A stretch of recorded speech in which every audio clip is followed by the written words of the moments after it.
Queridos, gostaria de convidar os irmãos, enquanto eu vou abrindo meus copinhos de água aqui, abrirem a Bíblia de vocês lá no Evangelho de Mateus, capítulo 20.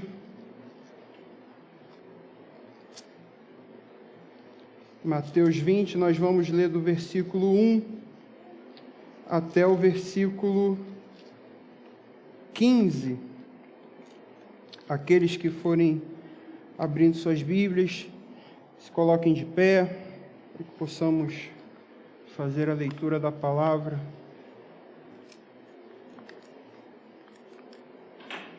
Mateus 20, versículo 1 ao 15, diz assim a palavra do Senhor acerca da parábola dos trabalhadores na vinha. Porque o reino dos céus é semelhante a um dono de casa que saiu de madrugada para assalariar trabalhadores para a sua vinha.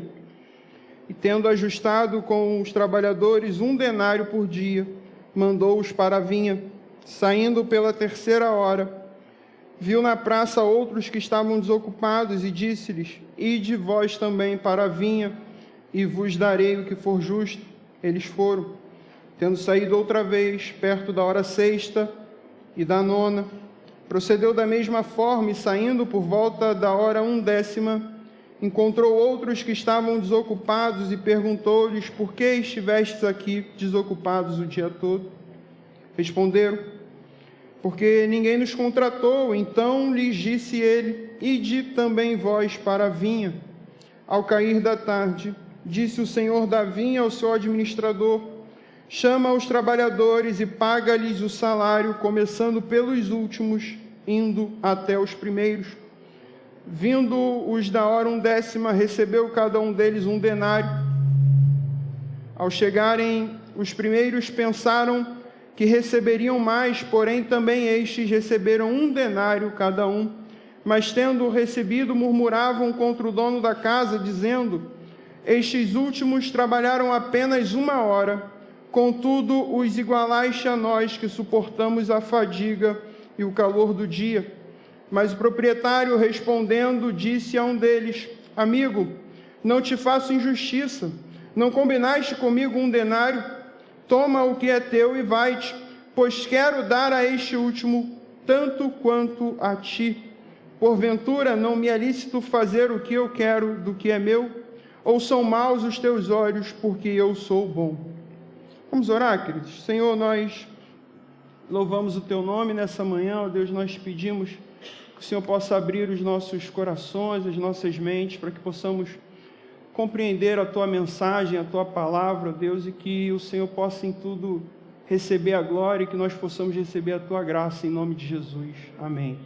Podemos assentar? Queridos, nessa manhã nós vamos estar dando continuidade à nossa série que nós temos preparado, de sermões acerca das parábolas de Jesus, e hoje nós vamos meditar numa das parábolas mais importantes pregadas por Jesus. Talvez ela não seja uma das mais conhecidas, uma das mais famosas, uma das mais pregadas, mas a parábola dos trabalhadores da vinha, ela é de extrema importância para o Evangelho. O seu ensino é fundamental para que nós possamos compreender a graça de Deus, de como a graça é dispensada e de como ela funciona, de como ela atua entre nós. É uma parábola extremamente difícil, porque ela mexe muito com a gente. Ela vai tratar de algumas coisas muito sensíveis para nós. Por exemplo, ela trata sobre inveja. Ela trata sobre o nosso senso de justiça, da nossa compreensão do que é certo, daquilo que é errado, daquilo que é justo e daquilo que é injusto.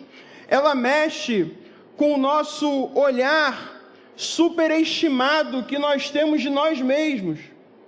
de modo que a gente sempre acha que é muito melhor do que aquilo que a gente realmente é.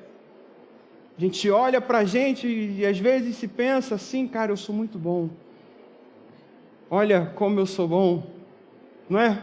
Às vezes lá no trabalho, às vezes eu tenho que me policiar acerca disso, porque eu trabalho em repartição pública e às vezes a gente lida com pessoas que não têm vocação técnica para aquele trabalho e a gente tem, caramba, se não fosse eu aqui, né?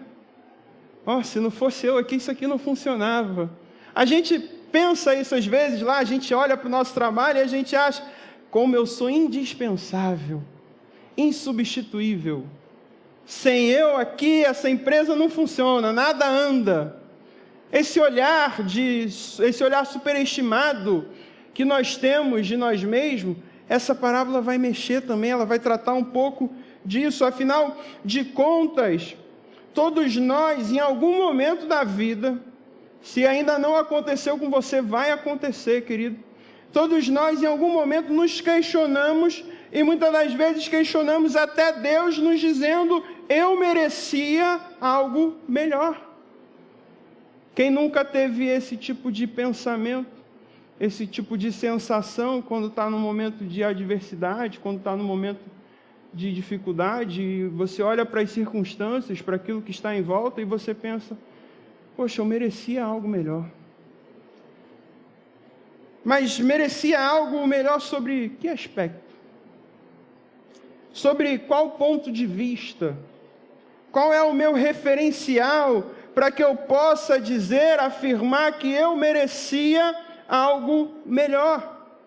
De modo que quando eu olho para mim e sinto que merecia algo melhor de Deus, intrinsecamente eu estou dizendo que se trata de um Deus injusto, porque não me deu aquilo que eu acho que eu merecia.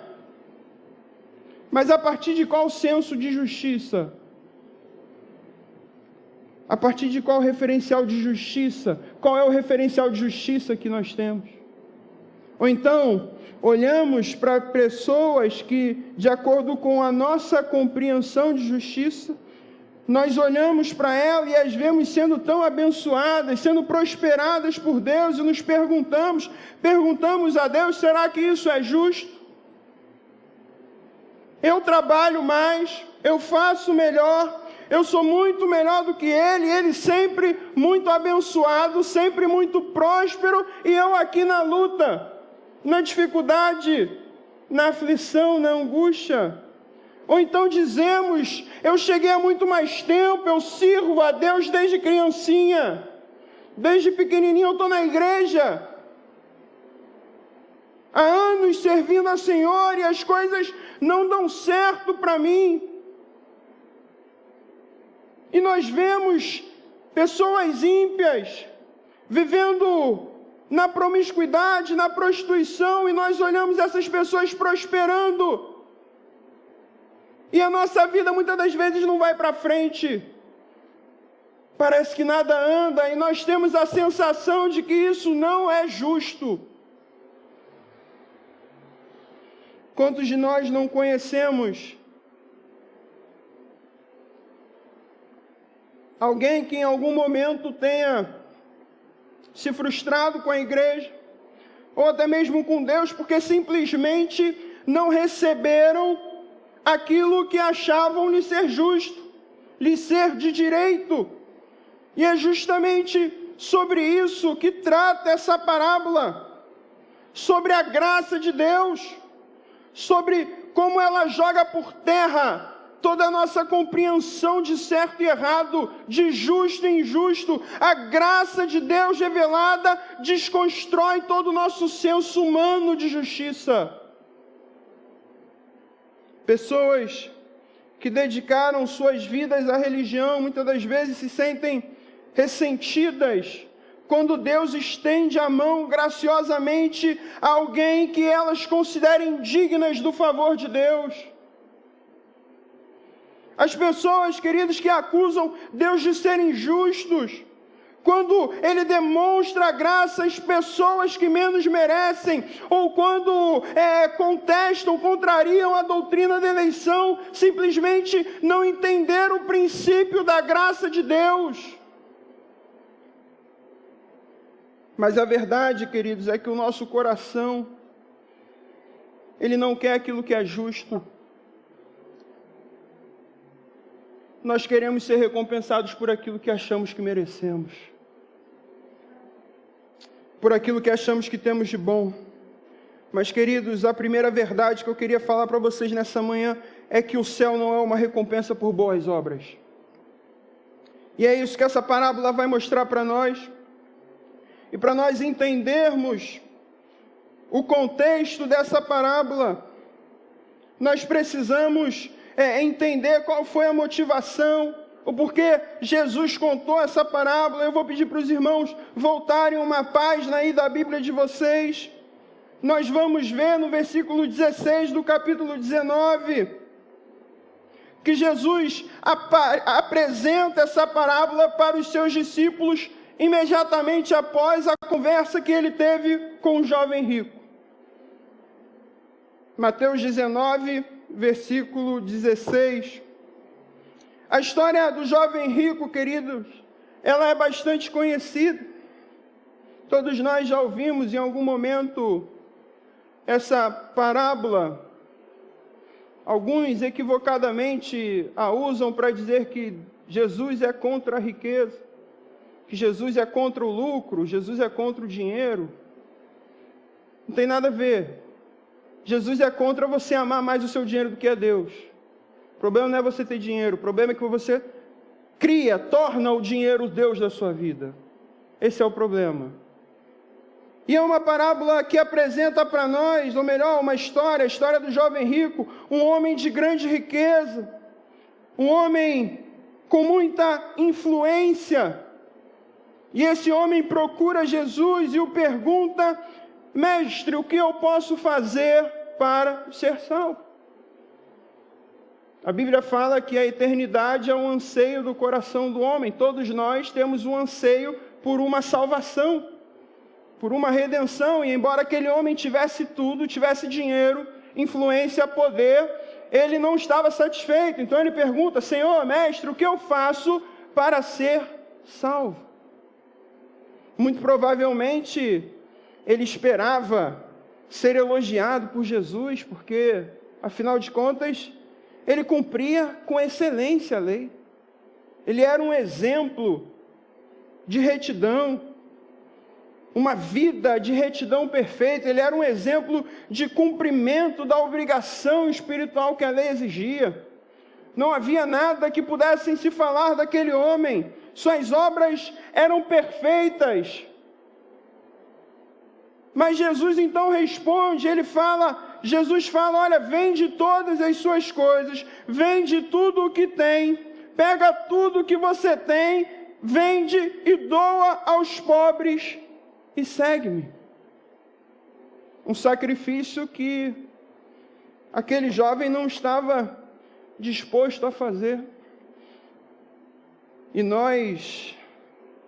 um sacrifício também, queridos, que muitos de nós também não estamos dispostos a fazer. E nós aprendemos na nossa última exposição que quem realmente quer seguir a Cristo deve estar disposto a dispor de tudo que tem, de tudo que é para segui-lo. Mas a questão aqui é que Jesus expôs o fato de que aquele jovem amava muito mais os seus bens do que amava a Deus. E os discípulos de Jesus, então, já a partir do versículo 23 do capítulo 19, no versículo 25, os discípulos de Jesus o abordam e falam: sendo assim, quem pode ser salvo? Os discípulos questionam Jesus, eles ficam surpresos, porque na cabeça deles, Jesus estava criando obstáculos para que aquele homem fosse salvo. Jesus estava criando dificuldade, estava criando barreiras,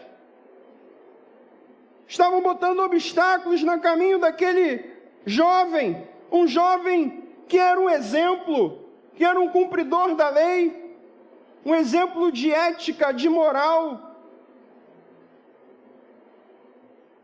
Mas aos olhos daqueles discípulos, queridos, aquele homem era merecedor da salvação, um exemplo de retidão, um cumpridor inequívoco da lei. Então eles perguntam: olha, ele cumpre tudo, ele faz tudo, ele é perfeito, por que você está dificultando a salvação dele? Porque se ele não pode ser salvo, quem pode ser salvo então? Foi isso que os discípulos fizeram e perguntaram a Jesus. E a resposta de Jesus, queridos,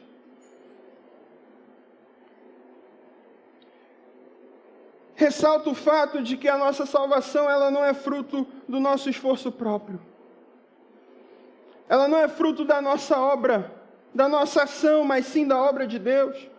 E foi esse diálogo, então, que motivou Jesus a contar a parábola dos trabalhadores na vinha. E a parábola da vinha, querido, nos apresenta alguns personagens. Todas as vezes que a gente ler alguma parábola de Jesus, a gente tem que se atentar sempre aos personagens. Os personagens que dão vida à história. E apresenta para nós, fala no versículo 1, um dono de casa. Em algumas versões vai dizer proprietário. A palavra utilizada no grego original significa, uma tradução literal, o senhor da casa. E no versículo 1, queridos, nos diz que esse proprietário, esse senhor da casa, saiu cedo à procura de trabalhadores para a sua vinha. Com toda certeza, ele saiu antes das 6 horas da manhã. Naquela época,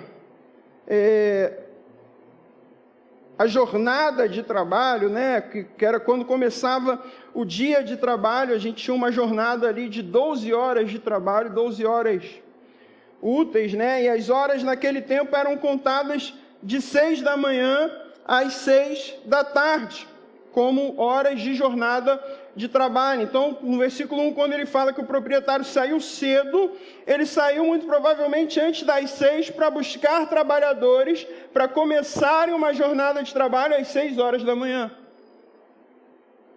E por isso, às 6 horas da manhã era tido como hora 1, você vai ver nas suas versões, primeira hora sexta, que seria o meio-dia, a hora nona, a famosa hora nona, que correspondia 3 horas da tarde, a hora 1/10, que era 5 horas da tarde, quase completando o final da jornada de trabalho. E o que se sabe por meio de alguns historiadores era de que o salário proposto, o salário de um diarista costumava ser bem menor do que o salário de um trabalhador fixo. E esse trabalho de um trabalhador fixo, de um empregado fixo, era de 1 denário. Um diarista, como esses homens, normalmente seriam contratados por uma fração muito pequena disso.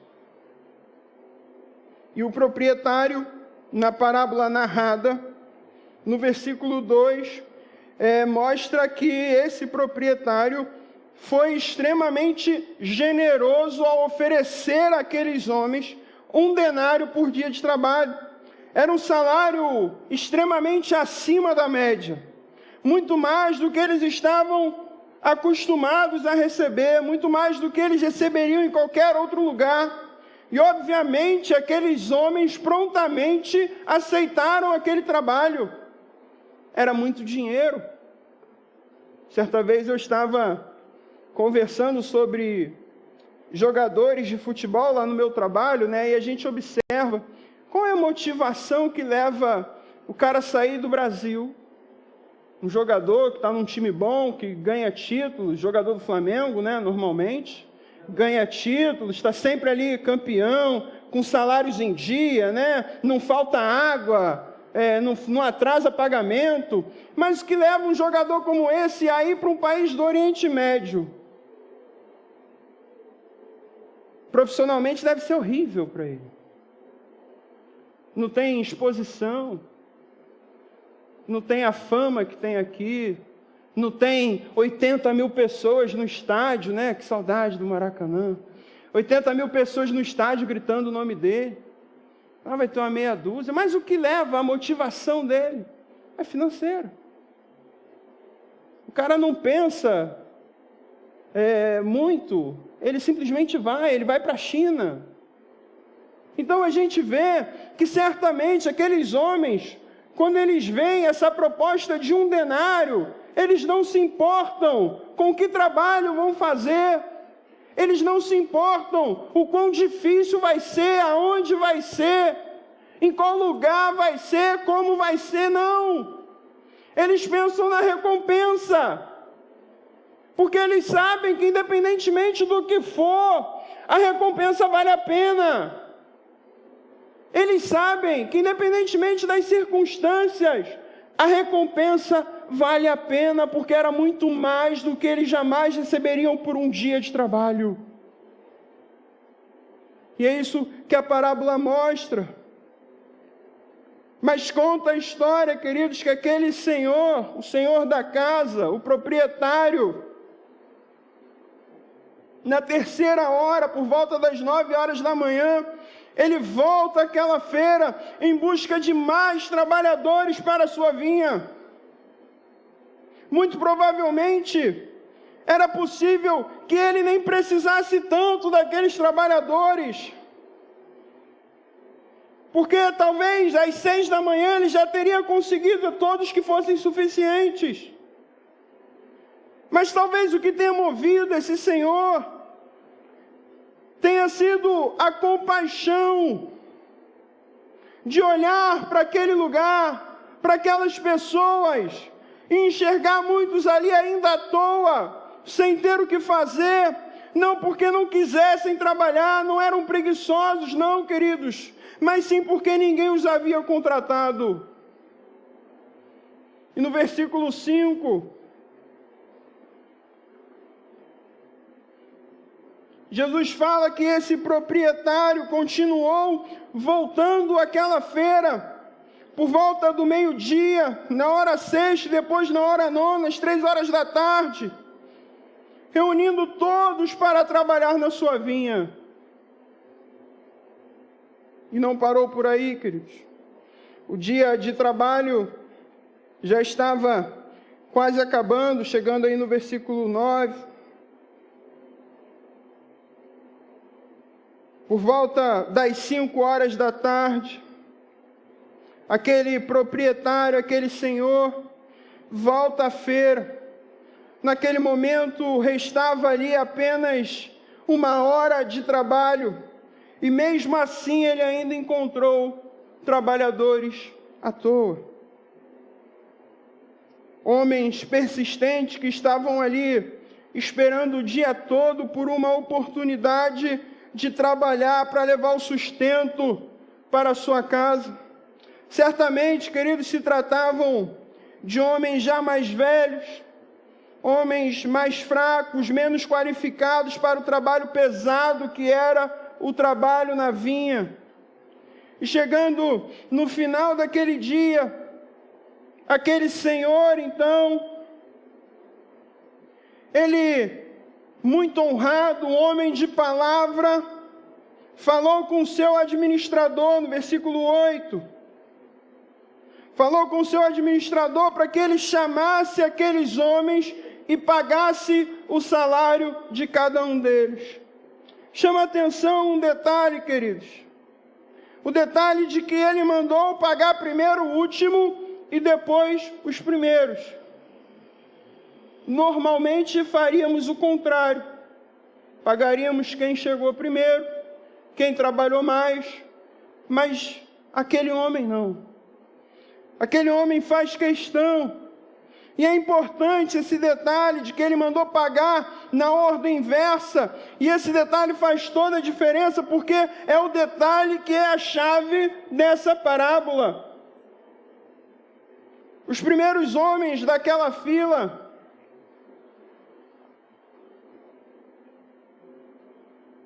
haviam trabalhado apenas 1 hora, enquanto os últimos homens da fila haviam trabalhado 12 horas. Então, quando o administrador, é possível a gente imaginar a cena, quando o administrador começou a pagar os funcionários, aqueles que haviam recebido menos, tinham trabalhado menos, receberam 1 denário. Receberam o salário de um dia inteiro por 1 hora trabalhada. A gente já pode imaginar a alegria dos últimos da fila.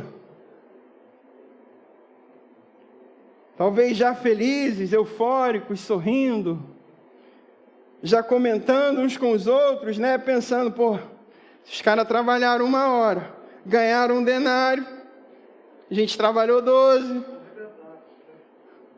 Eu vou ficar 1 mês sem trabalhar, já ganhei o dinheiro do mês inteiro. Vamos ganhar 12 denários, a gente vai ficar rico. Se tivesse celular, eu já estava ligando para a mulher, pode ir no shopping, pode ir no mercado fazer a compra do mês inteiro, que hoje eu vou ganhar dinheiro. Mas o texto deixa claro, queridos, que todos receberam o mesmo 1 denário, independentemente das horas trabalhadas. O decorrer da história, nós já lemos, o caldo entornou, aqueles homens, antes alegres, agora estavam furiosos, revoltados com aquela situação. Mas sejamos sinceros, queridos, muitos de nós faríamos o mesmo. Fazemos o mesmo porque a inveja, e eu disse que essa parábola trata da inveja, a inveja é um aspecto intrínseco da natureza humana caída.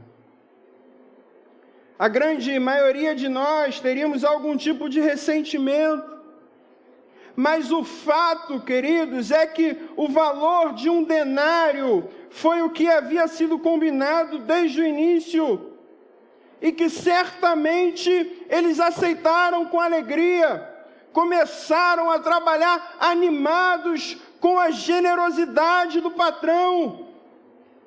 Mas então, o que mudou, queridos, o que fez com que aquele humor daqueles homens mudasse de maneira tão drástica?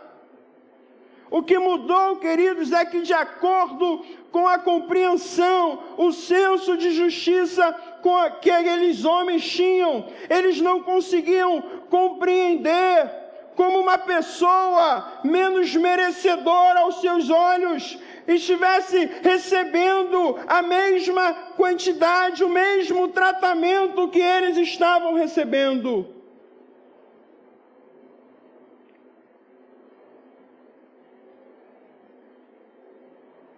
A gente já observa 2 lições aqui, queridos.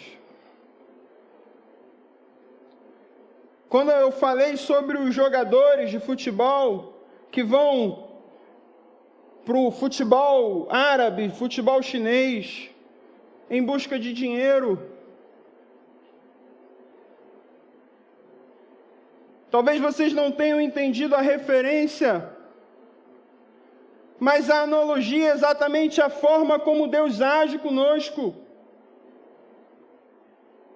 Porque não importa para onde Deus nos leve, não importa o que Ele faça conosco, não importam as dificuldades, não importam as adversidades, talvez não seja melhor profissionalmente, talvez não seja melhor financeiramente, talvez não seja melhor em absolutamente nada, mas a recompensa que Ele nos promete é infinitamente superior aos sofrimentos que nós possamos enfrentar nessa terra.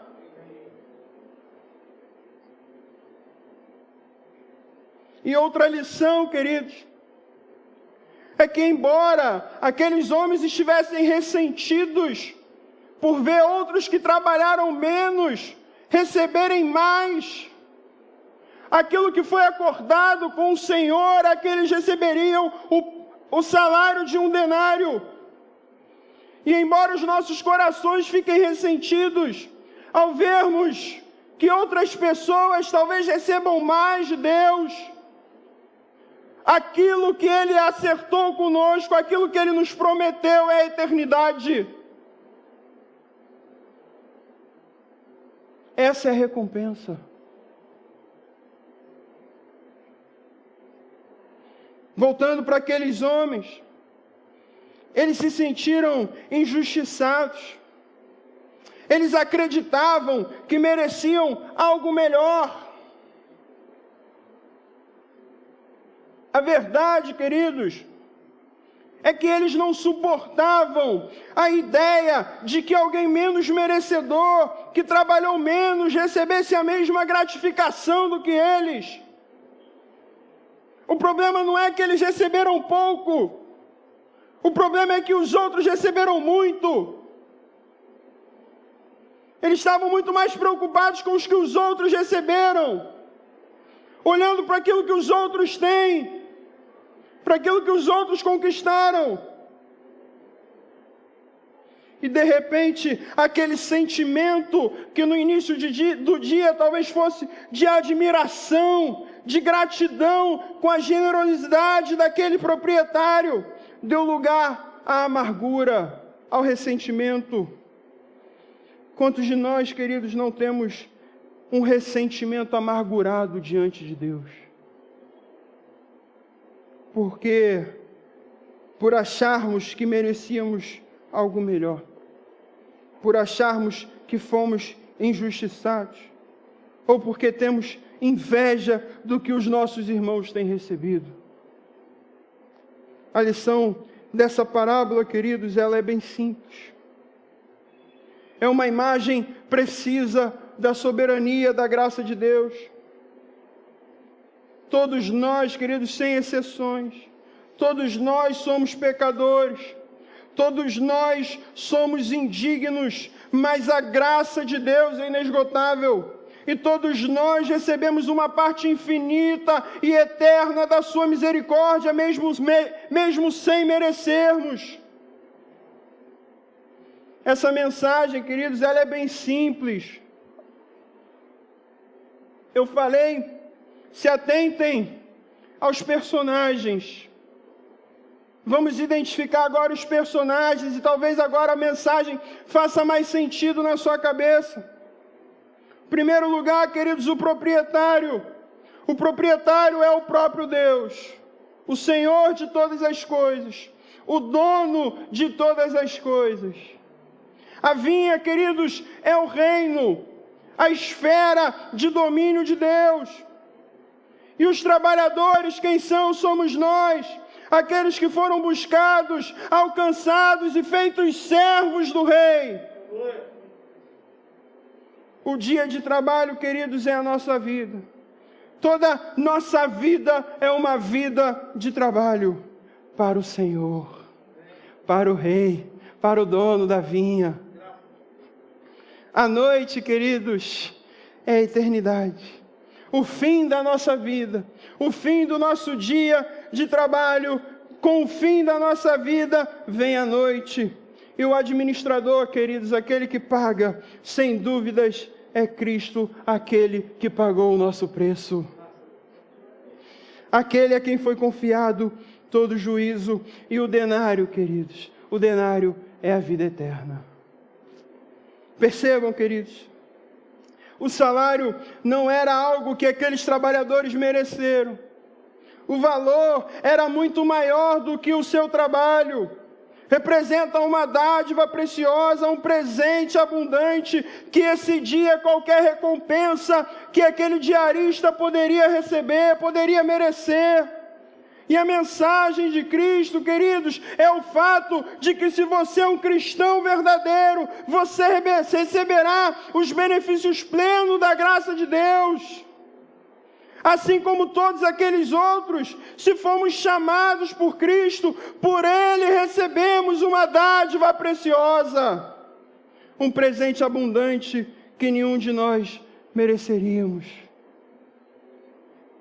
Nosso lugar, essa parábola mostra também Nosso lugar não é no céu, queridos, ele não é determinado pelo tempo em que nós gastamos fazendo a obra do Senhor. Não é porque você serve há anos que você vai ter uma casa mais perto de Jesus. Lá na eternidade, né? Você vai ficar lá na primeira fila do coral porque você trabalhou mais tempo. A redenção, queridos, ela não é concedida de acordo com as nossas conquistas pessoais. Todos aqueles que entram no reino dos céus recebem a abundância da graça plena de Deus, da misericórdia de Deus e do perdão de Deus. E essa parábola nos mostra algo muito importante, que nós precisamos que seja enraizado em nossos corações. A verdade, queridos, de que pouco importa quanto tempo você trabalhou no reino, se mais, se menos, quanto tempo você se dedicou, se você foi melhor, se dedicou mais, se dedicou menos, quantas obras você fez. Não importa se sua vida foi mais difícil ou menos difícil. Não importa se você entregou o máximo ou pouco para Deus, se você morreu como um mártir, nada disso importa. Não é uma história sobre nós. O texto mostra, queridos, que aqueles homens se tornaram trabalhadores da vinha em tempos distintos. Uns às 6 horas, outros às 9, ao meio-dia, às 3 horas, 5 horas da tarde. Não importa se você foi alcançado por Cristo na adolescência, na vida adulta, ou já no final da vida. O que importa, queridos, é que se você for um cristão, quando a nossa vida terrena terminar, todos nós estaremos na eternidade com Cristo. E isso é infinitamente maior do que qualquer um de nós poderíamos merecer. E isso é algo que ninguém pode nos tirar, queridos. O apóstolo Paulo vai dizer que nem a vida, nem a morte, nem os anjos, nem os principados, os poderes, a altura, a profundidade, nem o coronavírus, nada pode nos tirar do centro do amor de Deus. Alguns princípios devem ser apontados para nós concluirmos. Verdades centrais do Evangelho que nós podemos extrair nessa parábola. Primeiro, o fato de que a salvação ela não é merecida. O denário, queridos, é uma dádiva de Deus concedida àqueles que não merecem. Deus concede a sua graça a todos que seguem a Cristo. Percebam, queridos, se trata de uma mensagem completamente espiritual, uma verdade profunda que Jesus estava falando aos seus discípulos. Olha que interessante. O Senhor da casa foi ao encontro daqueles homens. O Senhor foi ao encontro dos trabalhadores da sua vinha. O Senhor não precisava deles. E essa é a verdade revelada por Jesus nessa parábola. A verdade é, queridos, que Jesus não estava aqui falando, e muitos tentam politizar a verdade de Cristo. Jesus não estava aqui falando sobre leis trabalhistas justas, sobre salário mínimo, direitos trabalhistas, não, queridos, não é nada disso. Jesus estava descrevendo como funciona a graça de Deus. A verdade de que Deus vai ao encontro de homens pecadores. Deus vai ao encontro de trabalhadores para a sua vinha. E a parábola é bem clara. Deus escolhe aqueles que vão trabalhar para Ele.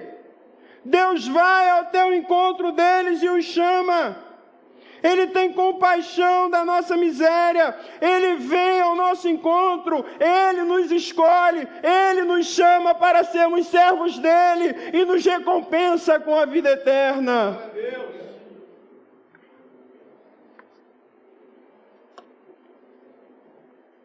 Deus procura, queridos, Deus encontra, Ele chama e Ele salva. Nossa salvação é obra exclusiva dEle. E Ele continua a chamar pessoas, trabalhadores para a sua vinha. A cada fase da vida do homem, toda vez que o Evangelho é pregado, Deus está chamando pessoas para o seu reino. É uma obra contínua. Deus continua chamando pecadores e não pessoas autossuficientes. O Senhor da vinha, Ele não foi até aquele lugar, até aquela feira, para chamar pessoas que não precisavam. Pessoas que não precisavam daquilo. O Senhor da vinha não chama os que precisam, mas chamam aqueles que reconhecem a sua miséria.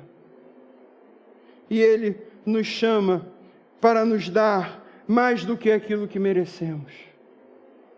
E talvez Deus esteja chamando você nessa manhã.